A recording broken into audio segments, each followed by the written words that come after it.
자, 그럼 지금부터 권태흥 선생 탄생 100주년 기념 개회식을 시작하겠습니다. 네, 이어서 도종환 문화체육관광부 장관님의 축사가 있겠습니다. 뉴욕의 권태흥 선생님의 아드님이신 권영암 선생님 댁에 찾아가 뵈었습니다. 권영암 선생님께서 이렇게 가방을 하나 갖고 나오셨어요. 의사용 수술 장갑을 끼시더니 그 원고를 하나하나 이렇게 꺼내서 보여주셨습니다. 권태흥 선생님의 친필 원고가 가방 가득 들어있었는데요. 아버님의 영혼과 육신을 충주 출신의 아동문학가이자 항일 독립유공자인 권태흥 선생의 탄생 100주년을 기념하는 감자꽃 큰잔치 행사에서 도종환 문화체육관광부 장관은 축사를 하는 동안 목이 메는지 여러 차례 숨을 골랐다. 뒤이어 단상에 오른 사람은 권태흥 선생의 아들 권영암 씨. 권태흥 선생님의 삶의 태도는 선생님 스스로도 지으신 그의 아호 동천 동네 마을셈이 되기 위해서는 샘터가 있어야 하고 샘물이 있어야 합니다. 또 그 안에 샘물은 고통을 해결하는 참다운 생명수입니다. 푸고 다 아파도 마르지 않고 솟아나는 영원한 생명의 생명수입니다.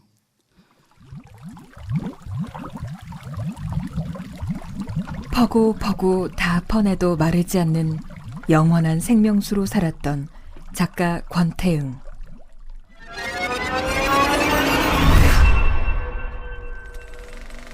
지금부터 꼭 100년 전인 1918년 4월 20일 충청북도 충주군 충주면 7금리 381번지에서 권태흥이 태어난다.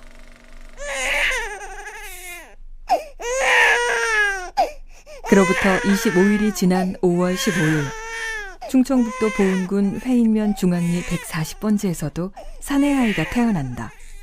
오정환이다. 똑같이 100년 전에 태어나 만 33년을 살다간 오정환과 권태흥.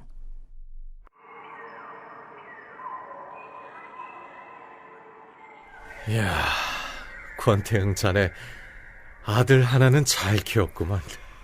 낳기만 하고 키운 건 내 동생일세.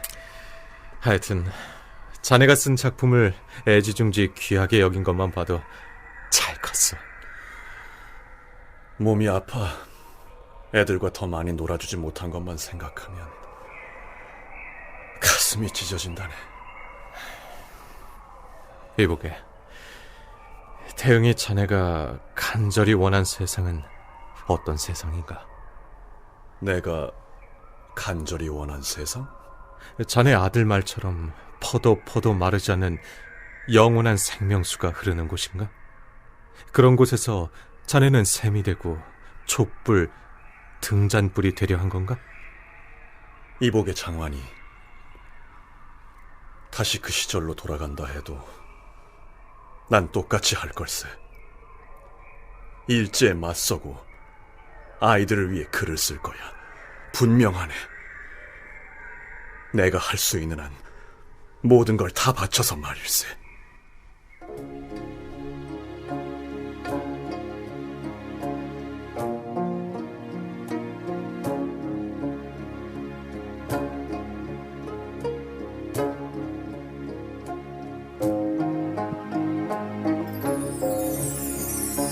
자주 꽃핀 건 자주 감자 파보. 2018년 현재를 살고 있는 당신은 이 노래 감자꽃의 주인공을 아는가? 충청북도 충주에서 학창시절을 보냈거나 동시에 관심이 있는 사람이라면 그 이름을 들어봤을지도 모르겠다. 하지만 대부분은 처음 들어봤을 그 이름. 우리는 지금부터 그 이름을 다시 불러보기로 한다. 100년이 지나 다시 부르는 그 이름. 아동 문학사에 묻힌 소중한 보물 권태흥.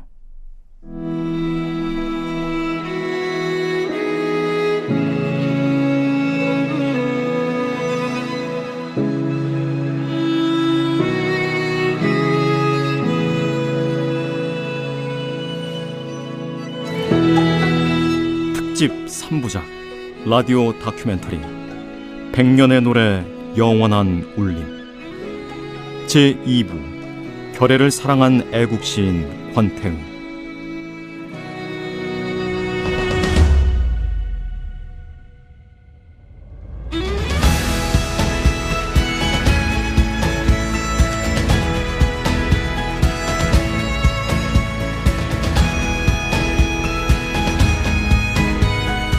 권태응. 인물 사전에 그의 이름 석자를 입력하면 아동문학가이자 항일 독립유공자로 적혀 있다. 태어난 해는 지금부터 꼭 100년 전인 1918년. 태어난 지 100년이 된 작가라고 해서 누구나 이름이 다시 불려지는 건 아니다. 우리가 권태응의 이름을 다시 불러야 하는 가장 큰 이유. 그는 독립운동가이자 북녘 아이들의 안부를 부르며 통일을 노래한 시인이기 때문이다.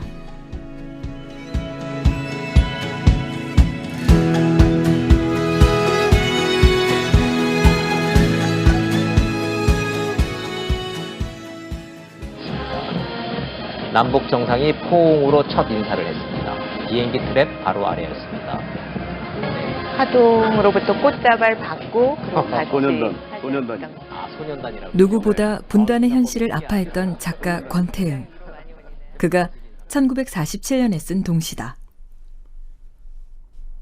북쪽 동무들.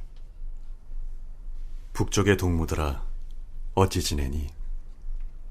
겨울도 한 발 먼저 찾아왔겠지. 먹고 입는 걱정들은 하지 않니? 즐겁게 공부하고 잘들 노니? 너희들도 우리가 궁금할 테지. 38선 그놈 때문에 갑갑하구나. 북쪽 동무들이라는 시가요, 내용이 지금 읽어도 참 좋아요. 겨울도 한 발 먼저 찾아왔겠지라는 말로 시작하는 이 부분이 가슴에 확 다가와요. 그렇죠. 더 추운 곳이지요. 그러면서 또 먹고 입는 걱정들도 같이 하고, 너희들도 우리가 궁금하겠지. 이렇게 생각하면서 우리가 하나라는 것, 우리가 갈라져서는 안 된다는 것, 서로를 생각해주는, 서로를 걱정해주는 그런 결의해야 한다는 것, 이런 것들을 어린아이들에게 말하고 싶었다고 생각해요.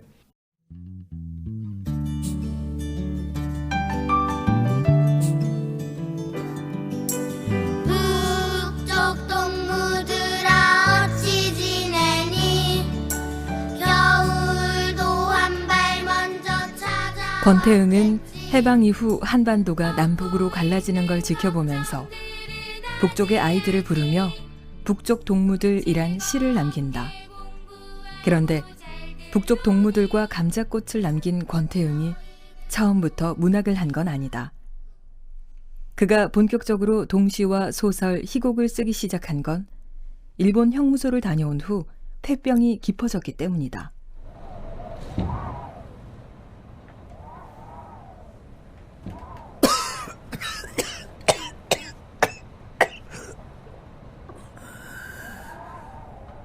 이 몸으로 독서 모임을 하는 건 불가능해. 항일 운동을 할 수가 없다고.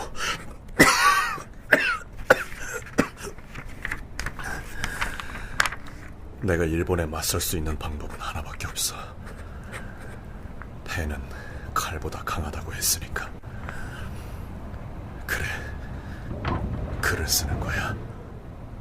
글을 써서 사람들을 깨우쳐야 돼.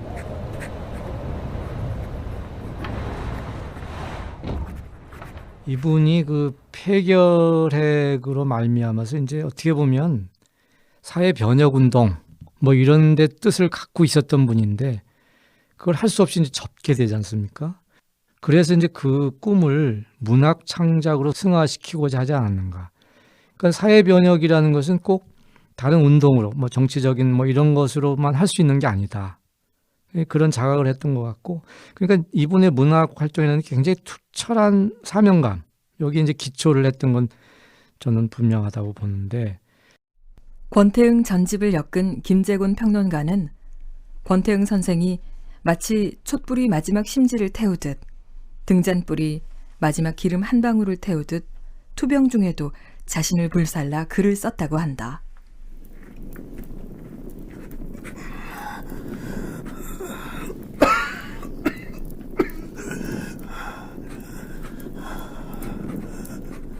권태응은 1944년부터 글을 쓰기 시작해 숨을 거둔 1951년까지 시조 400여 편, 동시 360여 편, 단편 소설 11편, 희곡 2편, 수필 2편을 남긴다.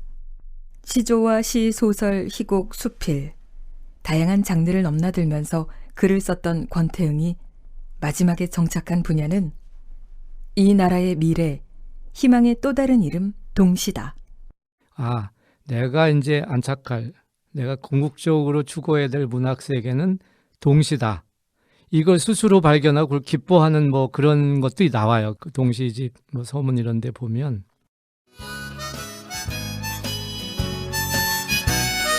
고추밭에 갈 적에 건너는 도랑물 찰방찰방 맨발로 건너는 도랑물. 권태응이 마지막까지 놓지 않았던 동시들은 어떨까?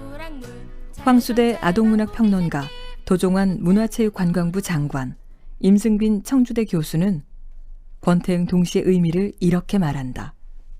동요의 황금기가 이제 1930년대 말쯤 되면 일제 한글 말살 정책에 의해서 이어져 왔던 동요의 맥이 단절이 생기는 거죠. 5년간의 어떤 단절 기간을 거치고 해방을 맞습니다. 그런데 그 해방기의 공백 기간을 딛고서 새롭게 동요사의 그 명맥을 이어주는 분이 바로 권태응 선생이거든요. 감자꽃 동시집을 낸 것을 읽어보고 나서 야, 이렇게 동시를 잘 쓰는 분이 있었구나. 동시가 어때야 하고 어떤 동시가 좋은 동시인가를 가장 잘 보여주는 대표적인 동시. 어린아이들의 삶, 농촌 어린아이들의 삶 속에 직접 파고 들어가서 묘사해낸 작품이라서 보통 리얼리즘 동시의 출발이다. 이런 평가에도 불구하고 권태응이란 이름은 그 가치만큼 알려지지 않았다. 김재곤 평론가. 아동문학가 윤석중 선생이 윤동주와 권태응이라는 제목의 그 글을 쓰셨습니다. 그래서 애국 시인이고 또 훌륭한 작품을 남겼다는 점, 공이 또 동시를 썼다는 점, 여러 점을 보면은 분명히 윤동주 선생님만큼 권태응 선생님도 기림을 받아야 될 그런 처지인데 전혀 세상은 윤동주 한 분만 기억하고 권태응 선생은 잘 모르고 있다. 그 부분에서 안타까워하셨는데 이 권태응 선생의 홀대는 우리 아동문학에 대한 우리 사회의 어떤 무관심 혹은 홀대에서 기인한 부분도 있다고 저는 생각을 합니다. 시인으로서의 활동 기간이 짧았던 것에 더해서 아동문학에 대한 편견도 권태응을 평가하는 것에 영향을 끼쳤다는 분석. 그의 작품이 뒤늦게 세상에 알려지고 그나마 이렇게라도 조명받을 수 있는 건 그의 아들 권영함의 역할이 컸다. 제가 이제 1978년도에 이제 미국을 갔어요. 그래서 아버지에 대한 거는 내가 챙기는 것이 내 의무를 생각했거든요. 내가 옛날에 남대문 시장에서 산 그 빨간 무늬가 있는 체크 무늬가 있는 그 가방 거기에 전집을 다 넣은 거예요. 내가 아버지 작품 다 거기 넣었는데 가져갔다고. 제가 이번에 그거를 다 공개한 거예요. 아들 권영함이 공개한 권태응의 작품들. 아니, 권태응의 정신은 샘물이다.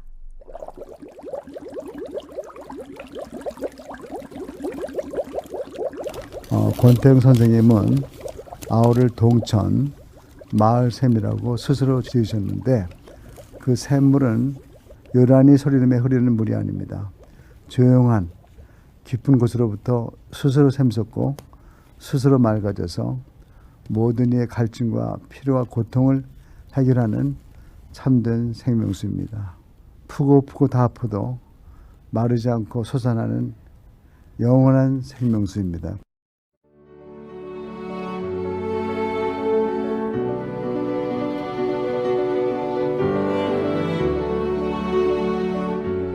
제 스스로 맑아져 모든 이의 갈증과 피로와 고통을 해결하는 생명수. 그 영원한 생명수로 살았던 시인 권태응. 그가 살았던 시절 이 땅에는 목마름이 민초들의 가슴을 타게 만들었고 슬픈 눈물은 그가 태어난 충주 칠금리 옷가시라 부르는 그곳에도 샘물이 되어 흘렀다.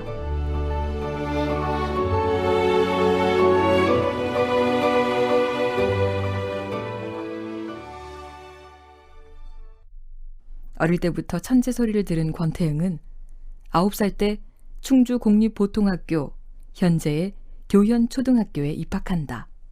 야, 나 깍두기다. 깍두기 왜? 나 깍두기 먹자. 야, 나 이거. 권태응 선생에 대해서 알고 있어요?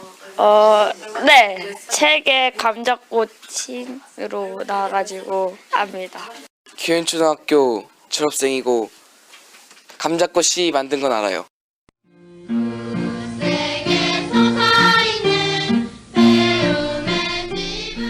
아이들이 이 땅의 어둠을 사라지게 할 것이라 굳게 믿었던 사람, 권태웅.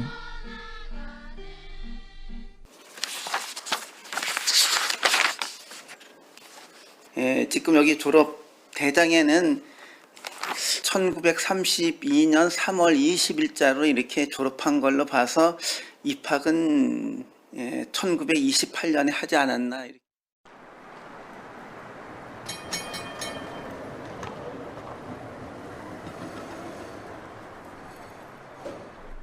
충주 공립보통학교를 졸업한 권태응은 경성 제1고등보통학교, 현재의 경기고등학교에 입학한다. 권태응이 경성 제1고보에 다니던 1930년대는 일제의 만행이 본격적으로 시작되는 시기다.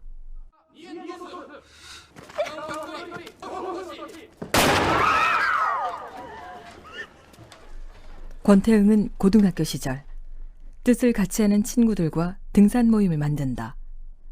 아들 권영함은 이 모임이 단순한 모임이 아니라 민족을 생각하고 독립을 노래하는 모임이었다고 확신한다. 그 할머니의 오빠분들께서 다 독립운동 하시던 분들이에요. 그래서 그분들은 김구 선생님과 함께 상하 임시정부 하셨던 분을 알고 있어요. 그래서 원래 그 나라 사는 그런 피가 흘렀던 걸로 봐요. 그 다음에 본인 자체가 이제 정의와 평등 그런 걸 사랑하는 그런 마음이 있어요. 정의감 같은 것이.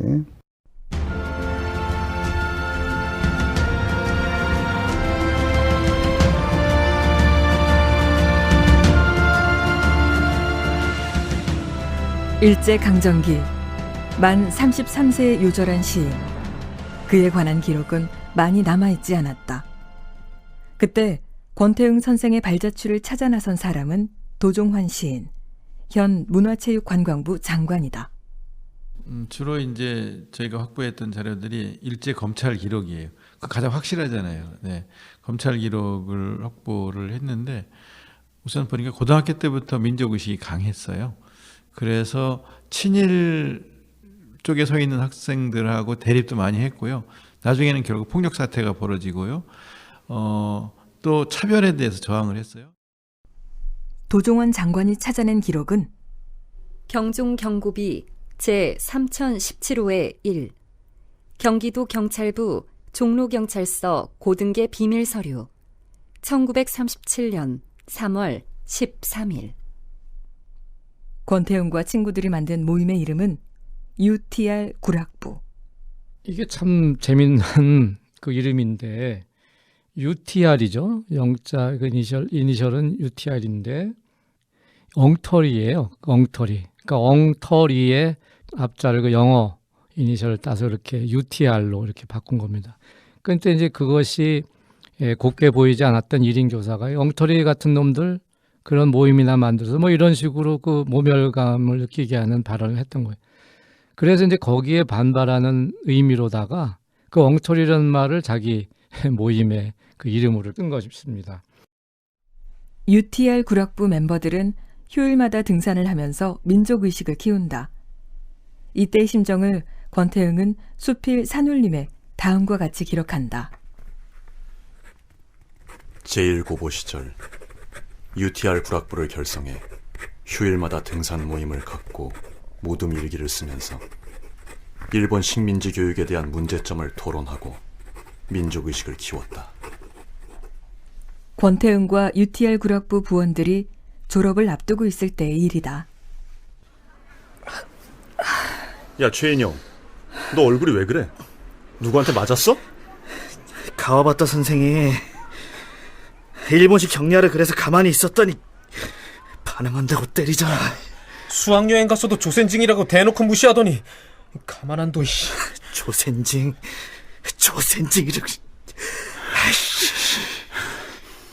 참자. 이번 주 UTR 구락부에선 제국주의의 몰락에 대해서 공부를 더 해야겠어. 다들 주목! 졸업 앨범에 대해 의논하겠다. 민병선 저놈 친일파지? 말해 뭐해?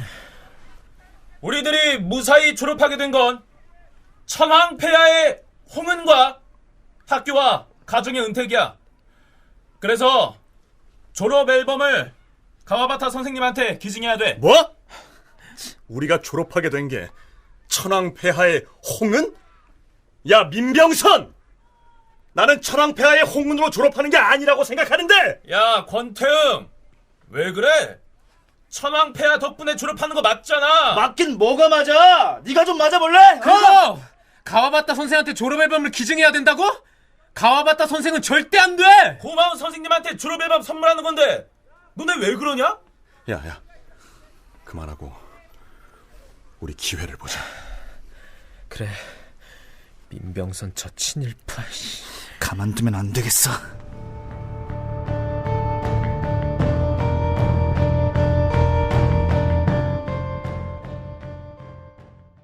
일본 선생들이 니는 조센징 아니야 이렇게 하면서 막 무시하고 하는 거, 수학여행 가서 또 막 무시하는 거, 학교 생활하면서 무시하는 거, 이런 것들을 참지 못해서 저항을 하고 대립하고 그러다가 앨범 선생님들한테 한 권씩 드리자 그러면 그걸 반대하는 학생이 어디 있겠어요.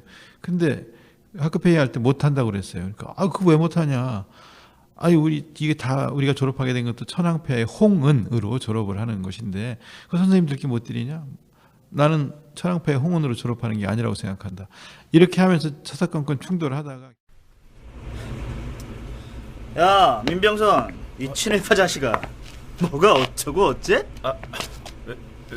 왜 이래 졸업식 날? 내가 뭐 틀린 말 했어? 우리가 무사히 졸업한 건 천황폐하의 홍은이. 뭐? 홍은? 천황? 아유, 자식이야. 뭘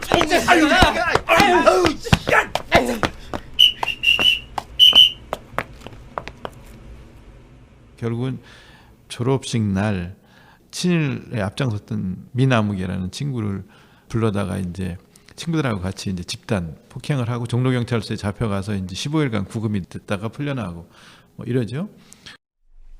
권태응과 UTR 구락부 부원들이 종로경찰서에 잡혀가 구금당했다는 소식이 전해지자 학생들이 약속이나 한 듯 거리로 쏟아져 나온다. 사태가 커질 것을 우려한 일본인 교장이 수습에 나서 UTR 구락부는 기소유예 처분을 받는다. 졸업식 날 UTR 구락부 부원들이 찍은 사진도 문제가 되는데, 이번에 그 친구들이랑 어울려가지고 산악 같은 거 북악산 올라갔단 말이야. 그래서 이제 같이 어울리고 그러면서 또 뭐 그 졸업식 때 그 바위를 들었는데 바위를 들어가지고 조선 청독부를 내려치는 그런 뭐 사진을 찍었다는 거 아니겠어요? 항의 그런 거니까 그분이 그런 게 있었던 거야. 총독부를 향해 돌을 던지는 사진을 찍고 일본인 교사의 부당한 대우에 항의하던 UTR 구락부. 이들의 항의 정신은 고등학교 졸업 후에도 이어진다.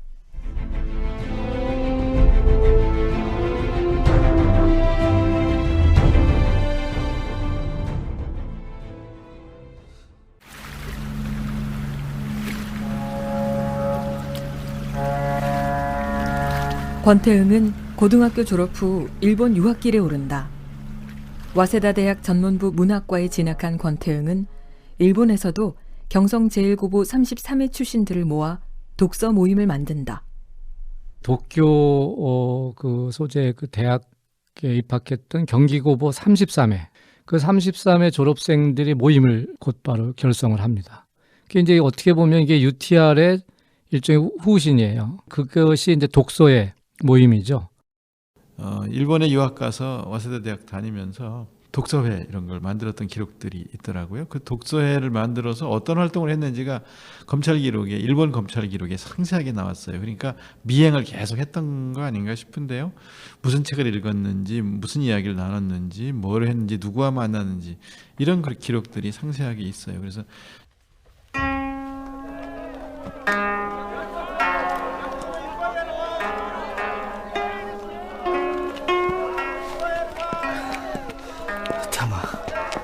누가 따라오는 것 같지 않냐?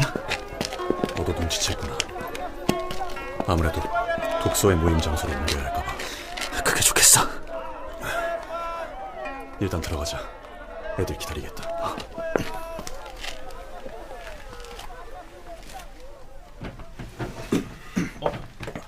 안녕하십니까. 엉터리들 오늘도 다 모였네. 쉿. 미행이 있어. 목소리 낮춰. 알았어. 장소도 조만간 옮길 거니까 그렇게들 알아? 응? 자, 시작하자. 이 책을 읽어보니까 확실하게 알겠어. 제국주의 국가들끼리의 교전이 다대한 물적, 인적 손해를 입고 무너질 거야. 맞아. 조만간 조선이 일본 제국주의 고리로부터 이탈하게 될 거야. 독립할 것에 대한 준비도 필요하고. 조용.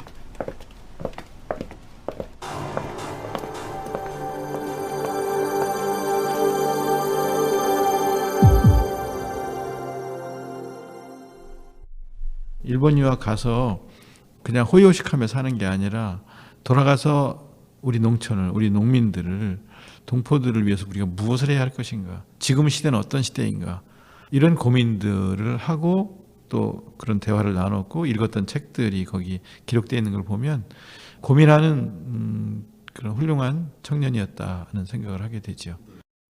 그냥 독서 모임 서클이라고 생각하면 안 되는 것이, 저는 이분들이 굉장히 깊은 데까지, 가령 뭐 농촌 경제를 연구한다거나 세계 정세를 판단하고, 이 일본은 언젠가는 망하게 돼 있다, 그것이 이 대학생들이 모인 독서 모임에서 이게 토론되었던 내용이라고 해요. 그러니까 상당히 어떻게 보면 이 시야가 넓고 깊이 있는 그런 토론을 하던 독서 모임이었죠.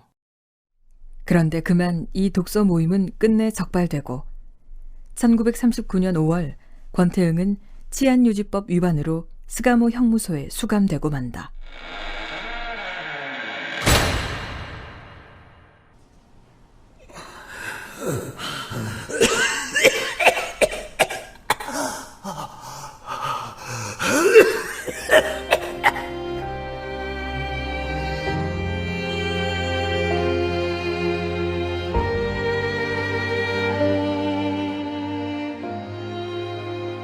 형무 생활을 좀 내가 상당히 좀 곤욕을 치르게 했겠죠, 일본 애들이. 먹는 것도 그들이 유복하게 잘하셨는데 영양이나 여러 가지 조건이 굉장히 나빴을 거고, 그거 상당히 나빴을 거로 본단 말이에요. 결핵도 보면 이제 영양이 형편없게 주기 때문에 그 건강한 몸이 이제 영호의 몸이 되셔가지고 이제 심했던 것 같아요. 그리고 이제 빈대를 가지고 경주시켰다니까 그 안에 얼마나 나빴겠어요. 일부러 그랬을지 모르지. 만신창이의 몸으로 출소한 권태응. 그에겐 도쿄 시내 제국갱신회에만 머물러야 한다는 거주지 제한 명령과 함께 와세대 대학의 퇴학 조치까지 함께 내려진다.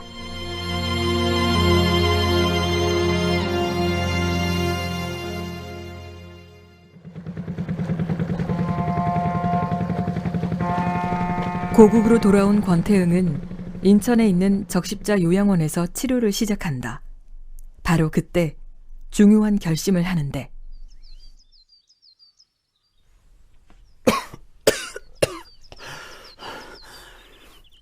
이제부터는 글을 써서 독립운동을 할 거야. 몸이 안 되니 글로라도 독립운동을 해야지. 사실 우리 국토에서 문학을 했던 사람은 대부분이 친일을 했다는 정도가 아니라 거의 다가 친일을 했다, 이렇게 말씀드릴 수가 있어요. 그럼 왜 그런 결과를 가져왔는가? 독립운동의 방안에는 두 가지 방법이 있었습니다. 무력 투쟁을 통해서 독립을 하자는 쪽이 있었고, 우리 민족이 힘이 없으니까 민족 교육을 통해서 힘을 길러서 독립을 해야 된다는 쪽이 있었습니다. 그렇다면 아픈 몸으로 할 수 있는 게 무엇인가, 지식인으로서 거기에서 이제 찾아낸 것이 권태형식의 글쓰기가 아닌가 싶어요. 그래서 이제 44년경부터 이제 습작에 들어가서 이제 400편이 넘는 시조를 창작하고, 그 다음에 이제 단시로 갔다가 그 다음에 동시로 이렇게 도착한 걸로 되어 있습니다.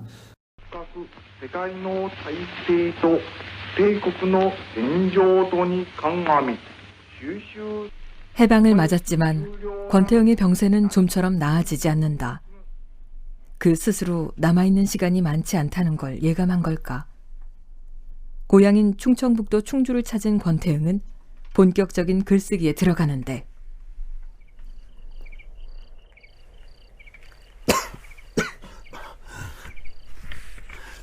할아버지가 쓰시는 글은 중국 글, 아버지가 쓰시는 글은 일본 글, 언니, 형이 쓰는 글은 영어, 우리 글은 한글.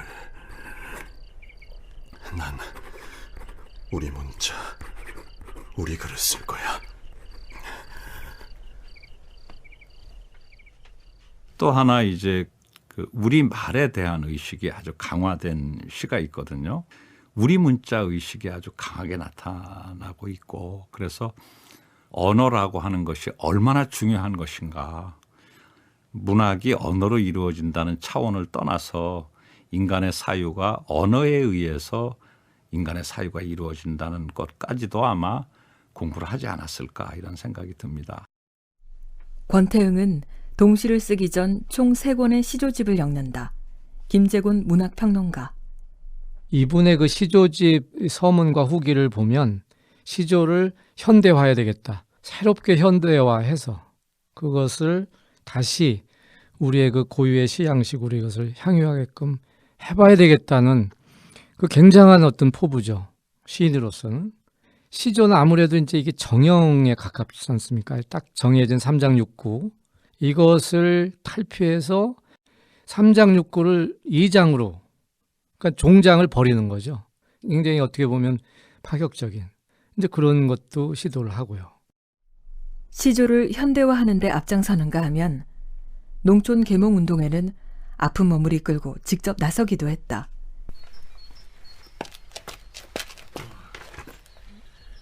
자, 동지들이라는 희곡입니다. 아니, 이게 다 뭐래요? 일본 놈들 등에 업고서 횡포 부리는 나쁜 지주를 혼내주는 연극입니다. 아유, 그러다 잡혀가면 어쩌요? 해방이 됐는데 누가 잡아갑니까? 그리고 힘이 있으면 잡아가도 살아남을 수 있어요. 그니까 이게 힘을 키우는 거래요? 예. 농민들이 조합을 만들면 다 같이 살 수 있다는 걸 보여주는 연극이니까 잘 맞춰봅시다.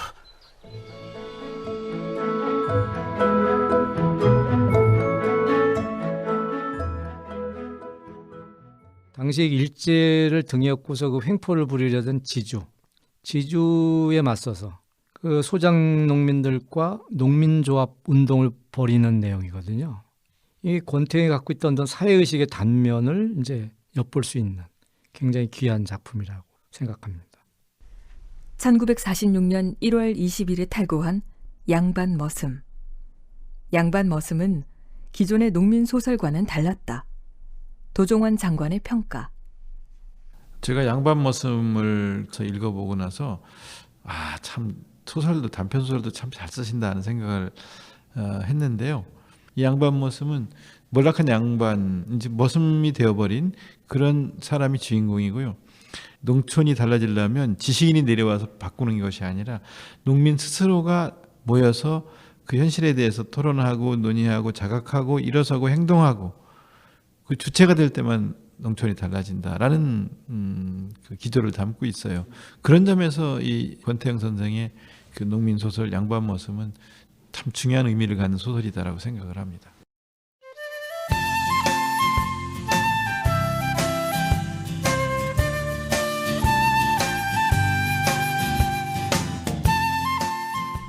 시조에서 시와 희곡, 소설로 장르를 확장한 권태응은 본격적으로 동시 창작에 나선다. 그 중에서 손꼽히는 작품 중 하나가 땅감나무. 자, 땅감나무를 만나기 전 아동문학가 권영상 선생이 제출한 문제 하나만 풀어보자. 혹시 땅감이 뭔지 아세요? 토마토. 아, 잘하시네요. 토마토를 그러니까 땅감이라 한 까닭은 토마토가 뭐를 닮았는가 하면 홍시를 닮았죠. 예. 홍시를 닮아서 아마 토마토도 이게 1년생인데 땅감 나무라고 한 것 같아요. 키가 너무 높으면 까마귀 떼 날아왔다 먹을까봐 키 작은 땅감나무 되었답니다. 땅감은 아이들이 와서 쉽게 맛보고 즐길 수 있는 동시를 얘기하는 것이고, 감나무는 아이들이 쉽게 읽고 해석하기 어렵죠. 나는 왜 시를 쓰는 시인이 아니라 아이들이 읽는 동시를 쓰는 시인이 되었고 되고자 하는가에 대한 어떤 시인의 자의식이 담긴 작품이다. 권태웅 선생님이 호가지 동천이잖아요. 동네 샘물처럼 누구나 퍼먹을 수 있고 할 수 있는 어떤 그런 것처럼 본인이 동시에서 바라는 어떤 문학관들이 거기 다 그냥 그 아이들의 정서로 드러나 있는 작품이죠. 땅감나무와 더불어 권태응의 대표작으로 꼽히는 고추잠자리.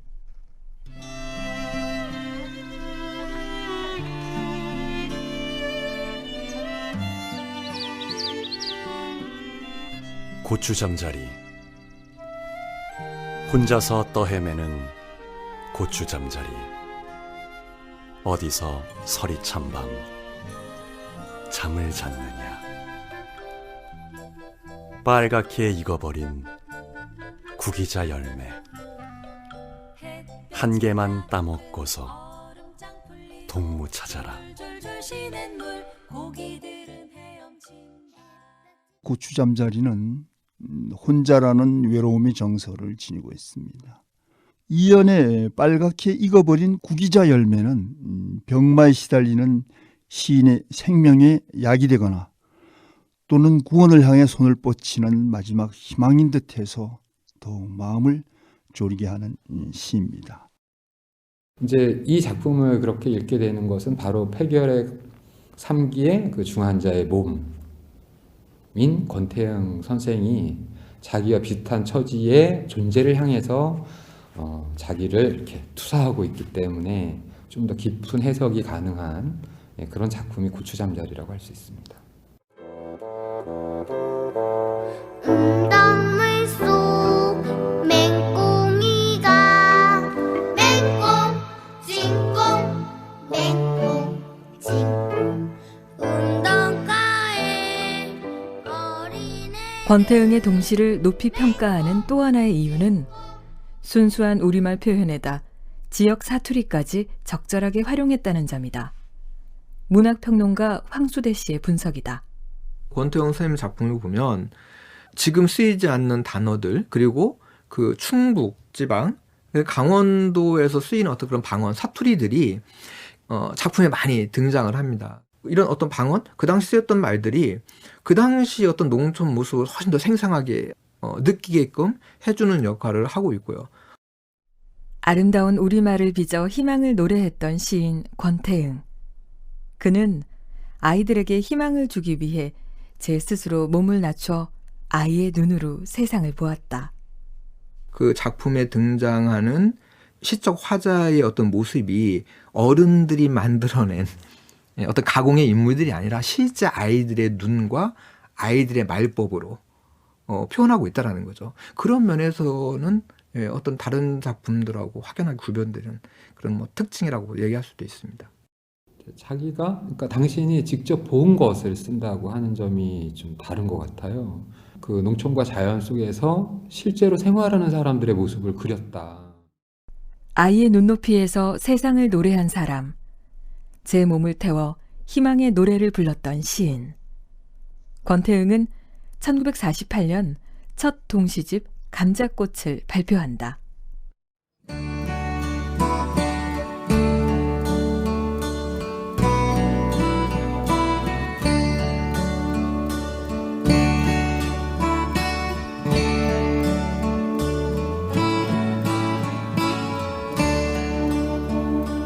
자주꽃 핀 건 자주 감자 하보나 마나 자주 감자 하얀 꽃 핀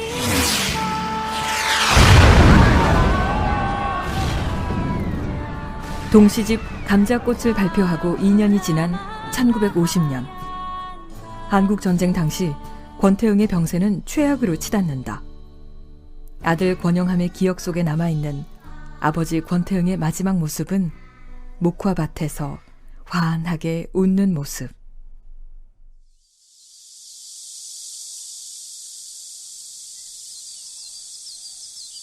제가 실제로 이제 기억하는 거는 저희 아버지께서 옛날에 이제 아프셨기 때문에 주로 행동을 못하고 주로 집에 계셨잖아요. 근데 한 번은 제가 지금 기억나는 것이 우리가 식구들이 이제 목화밭에 갔어요.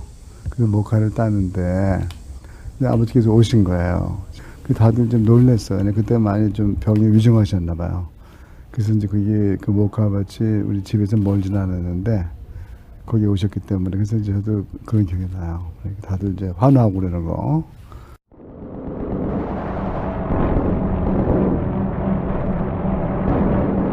더 이상 외출이 어려울 정도로 권태응의 병세는 깊어졌고 죽음이 다가오는 그 와중에도 권태응은 펜을 놓지 않았다. 분단을, 전쟁을 누구보다 아파했던 시인. 허나 전쟁은 이 땅에 핏빛 상처를 남기며 계속됐고 전쟁 때문에 약도 구하지 못하는 상황을 만들었다. 전쟁 마지막 비난 두 번째 갔다 와서 이제 마이신을 구하러 갔다가 마이신을 못 구하고 이제 귤 하나인가를 이렇게 가져왔는데 귤을 오래 바라보면서 먹지도 못하고 이제 결국은 돌아가셨다. 그래서 이제 그 근처에 산에 묻혔다고는 하는데 약 대신 구해온 귤 하나. 권태응은 끝내 그걸 먹지 못한다. 그리고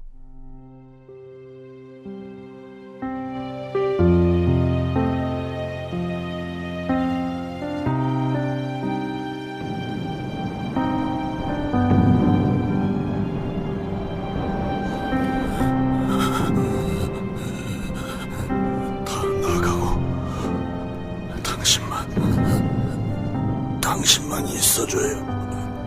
예, 말씀하세요. 내가 죽거든 윤석중 씨 보고 생전에 한 번 못 만나서 죄송하다고 전해주시오. 동시에 대해 관심을 가져주어서 고맙다고. 예, 여보. 일어나서 많은 작품을 쓰고 싶었는데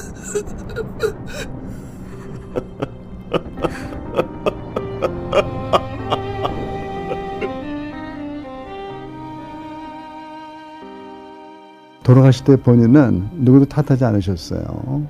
그래서 어머니한테 이제 들었는데 자기가 이제 그 짐을 자기 스스로 진 거예요. 그래서 뭐 돌아가실 때는 본인이 뭐 웃으면서 돌아가셨다. 그래서 할머니가 그 아버지 사랑하셨지만 할머니 죽는 순간에는 그 현장 목도를 안 하셨나 봐요. 그래서 어머니가 그렇게 일하더라고.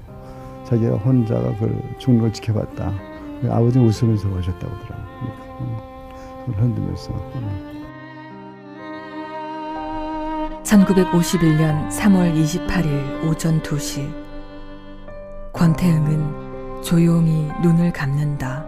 그의 나이 만 33세.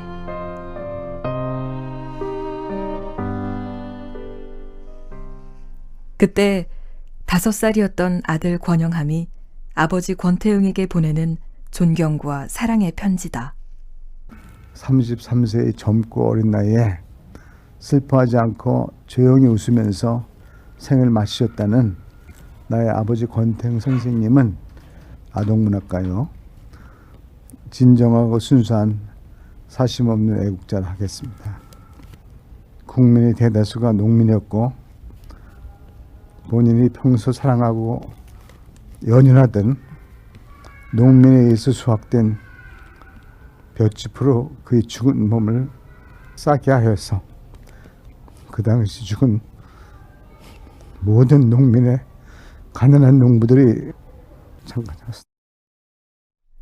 끝내 다 읽지 못한 아들의 편지. 가난한 농부들을 통해 희망의 씨앗을 뿌리고 싶어 했고 어린 아이들을 통해 그 희망을 키워 열매 맺기 원했던 이 땅의 애국시인 권태응. 권태응 선생님 동시는 참 따뜻합니다. 이웃에 대한 사랑, 더 나아가서 나라에 대한 사랑까지를 잘 그려낸 훌륭한 그런 동시라는 것을 읽을 때마다 확인할 수 있습니다. 어지러운 시대, 현실에도 굴하지 않고 이 땅의 아이들을 위한 아름다운 동시를 쓰다가 시인. 권태영은 아직까지 미발굴 상태의 보물처럼 존재하는 시인이다. 우리 농촌 현실이든 아니면 우리도 민족 현실이든 또 아이들의 정서 이것들을 살피는데 탁월하게 다른 시인보다는 더 월등했지 않느냐 그렇게 이제 볼 수가 있죠. 조국을 위해서 마지막으로 봉사하기 위해 동시를 창작한 시인이다 이렇게 말씀드릴 수 있을 것 같습니다. 그야말로 그분의 33년이라는 굴곡진 짧은 생애는 나라의 아픈 운명과 함께 왔던 거죠. 시대의 진통을 감자꽃으로 극복해낸 분, 저는 이렇게 말씀드려보고 싶습니다.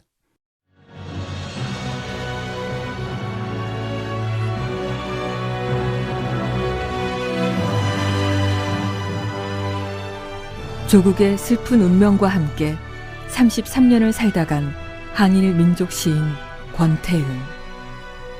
그가 심은 독립의 씨앗은 그대로 이어졌고 아이의 눈높이에서 심은 감자꽃 희망의 열매는 땅감나무 열매 되어 주렁주렁 열렸다. 100년이 지나 다시 불러보는 그 이름 권태응. 농촌과 농민을 사랑했고 평화와 자유를 꿈꾸며 적어내려간 그의 작품은 앞으로도 영원히 우리 곁에 살아 숨쉴 것이다.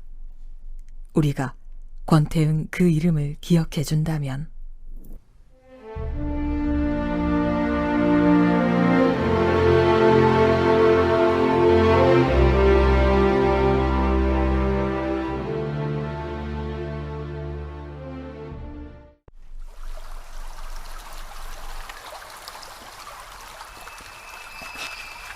이봐 태영이, 자네가 그렇게 목숨 걸고 지키고 싶어 했던 그 꿈이 이뤄진 것 같은가? 두고 봐야지. 아직은인가? 하긴 아직은 더 시간이 필요할 테지. 오장환, 자네는 어떤가? 자네가 원하는 세상이 왔는가? 올 걸세. 장환이 자네는 믿는가? 태영이 자네는 이미 믿고 있구먼. 그래. 그래, 믿어봄세. 이제 다 맡겨두고 우린 편하게 떠나세. 그러자고.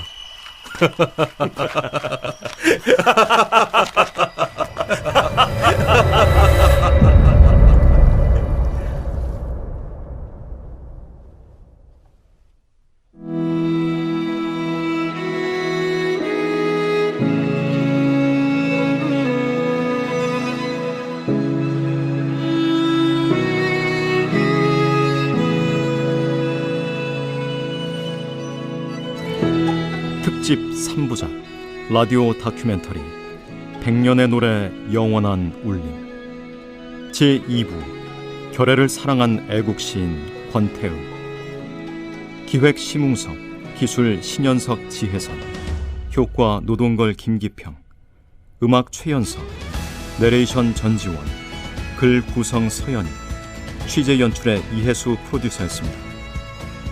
다음 시간에는 제3부 다시 불러보는 그 이름 오장환과 권태영을 보내드립니다.